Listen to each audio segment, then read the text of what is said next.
jobs for our people. In order to implement our economic diversification and the citizen economic empowerment initiatives, government will enact legislation to enforce compliance by relevant institutions, including the private sector. This is why I am happy to announce that the EDD strategy is being reviewed to close the existing gaps and help us to achieve in full the goals of the Citizen Economic Empowerment Program.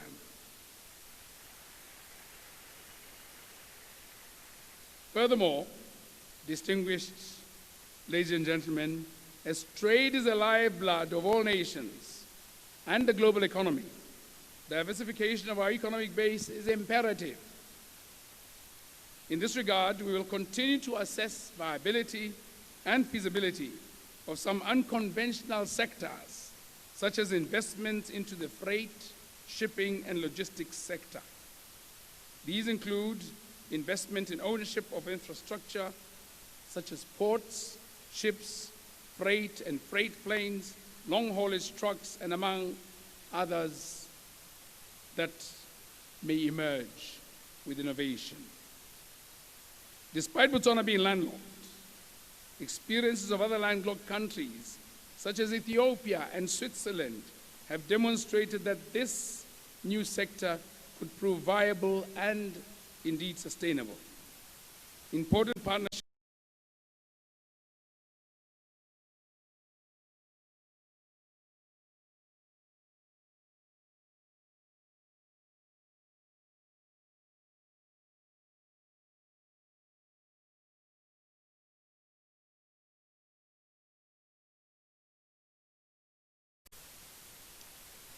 The world, as many of you may appreciate, has already made significant strides in moving towards the fourth industrial revolution.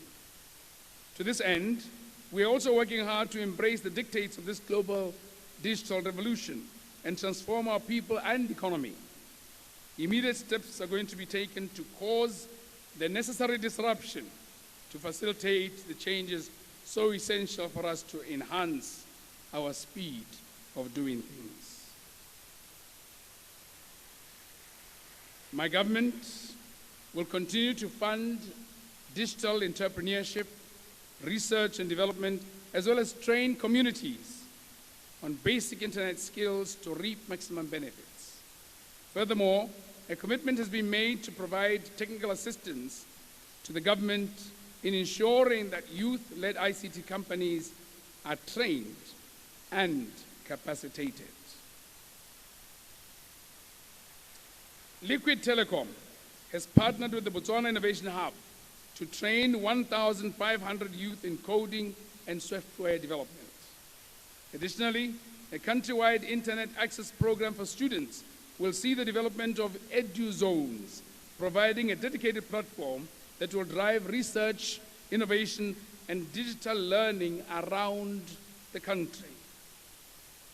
All these efforts will underpin our drive to change our economy to be knowledge-based and transform our country from a middle to high-income status.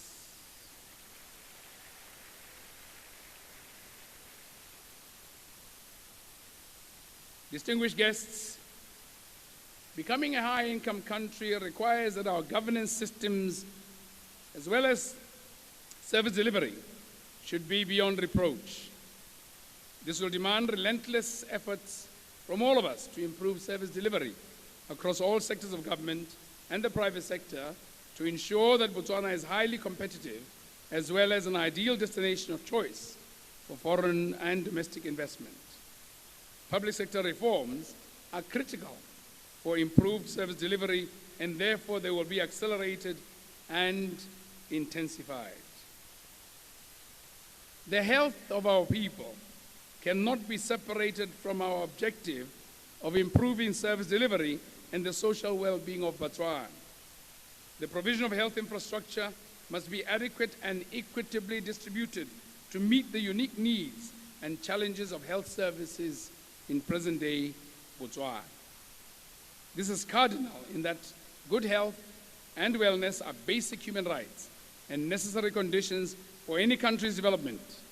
It is the intention of my government to work relentlessly to achieve a higher rate of return on our investments in the health sector. To this end, more investments will be made in the innovation and research space.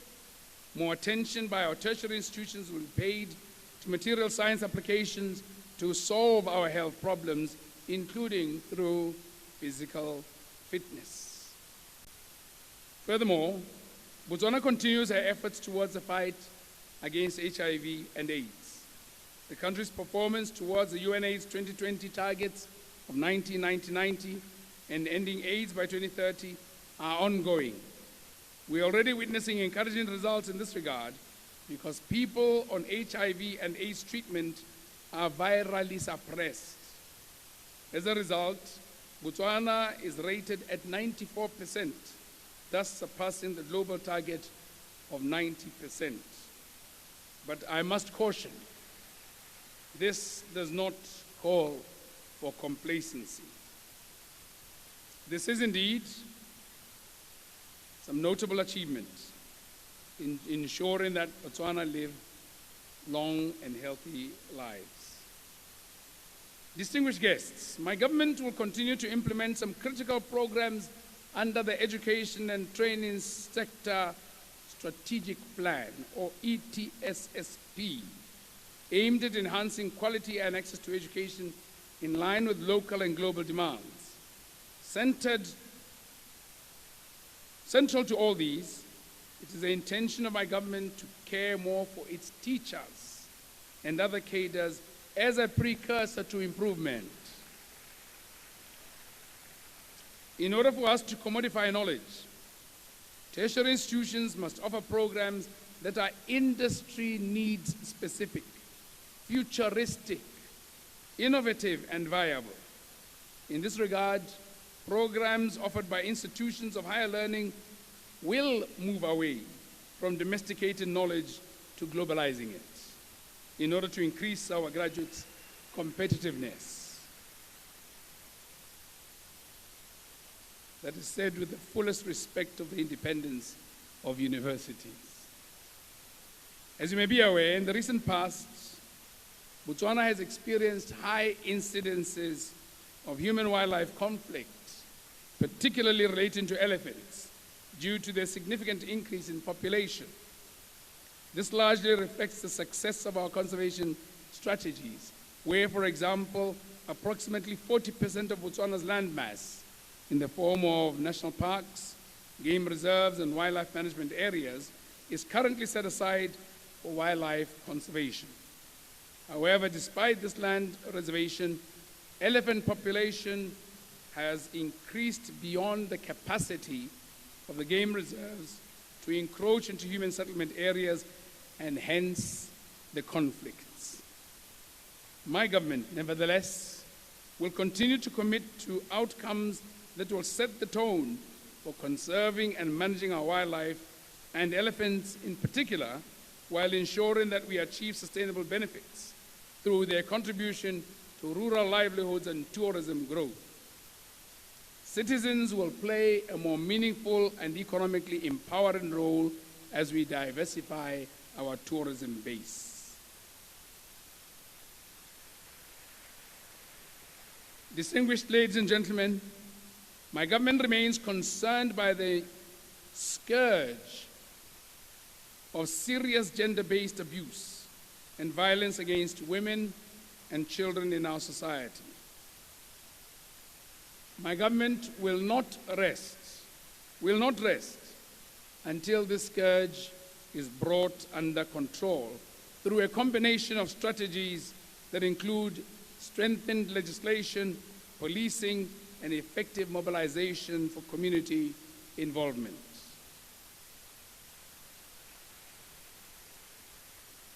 Ladies and gentlemen, we cannot hope to improve service delivery nor achieve any of our national objectives if our institutional frameworks are not robust, transparent, accountable, and free from corruption.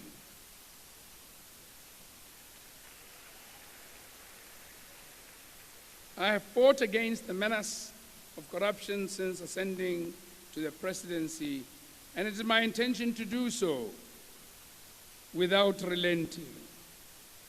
I therefore wish to emphasize that my government will put in place measures and mechanisms through the application of best practices of good governance to ensure that corruption is defeated.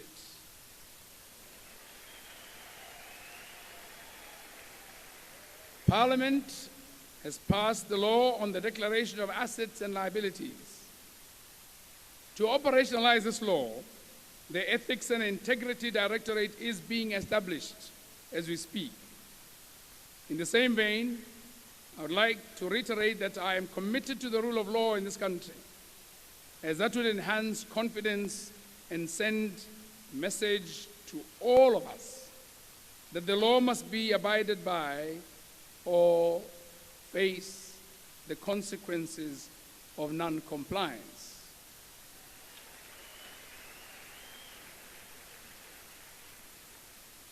In case some of the young people didn't understand it in their lingo or face the music. As part of government's efforts to deepen the spirit of Terisanyo, my government is committed to a comprehensive review of Botswana's constitution, which will take stock of the changed social, political, and economic landscape. The engagements and consultations necessary to start the ball rolling will be initiated soon after the full formation of my government. I remain resolute in my commitment to create a more inclusive and united Botswana. Ladies and gentlemen, we remain grateful to the international community and our development partners for the support they continue to give us to carry out our development agenda. We will continue to work closely with the international community at large to promote peace, democracy, and economic integration, amongst others, to help advance the global development agenda with special emphasis on the United Nations Sustainable Development Goals, the African Union Agenda 2063, multilateralism, and good neighborliness. In our engagement with the international community, my government will continue to pursue a balanced and pragmatic foreign policy, which is a hybrid of our values and our development aspirations. This is natural in that we as a development country founded on democratic ideals fit hand to glove in this framework. As I conclude my remarks, I'd like to once again thank God Almighty and Botswana for the confidence expressed in my leadership through the ballot. Therefore, my pledge this morning was not only to uphold the highest standards of the presidency, but also to you, Botswana, from all walks of life, to serve you to the best of my abilities for the promotion of peace and stability at home and abroad. I will do all in my power to unite us and lead from the front as we grow.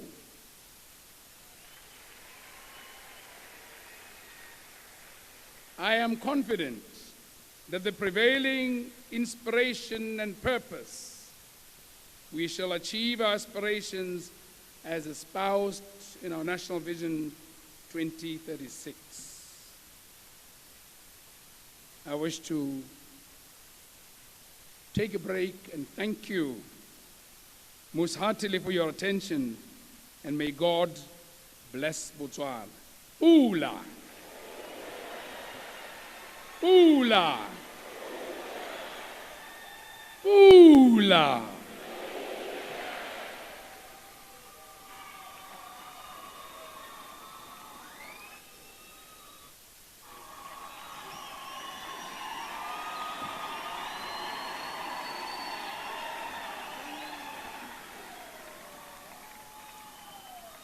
Re re ka tsa manno a rona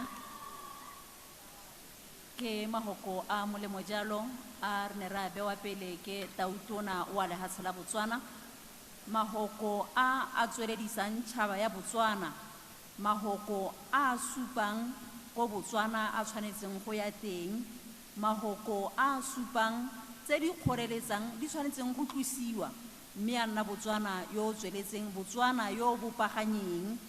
Ke yone mahoko a tota tautona a bua ka one gore le bone banana ba tshwanetse gore ba bone ka go na le tlhoko le le ntsi la ditiro banana go a go nna le ha ba tsanang teng ka go tlhama mebereko, mme ke yone mahoko a tswelediso pele ya Botswana, mahoko a supang gore tshenyetso setšhaba Botswana yo o tsile go ila le baibai.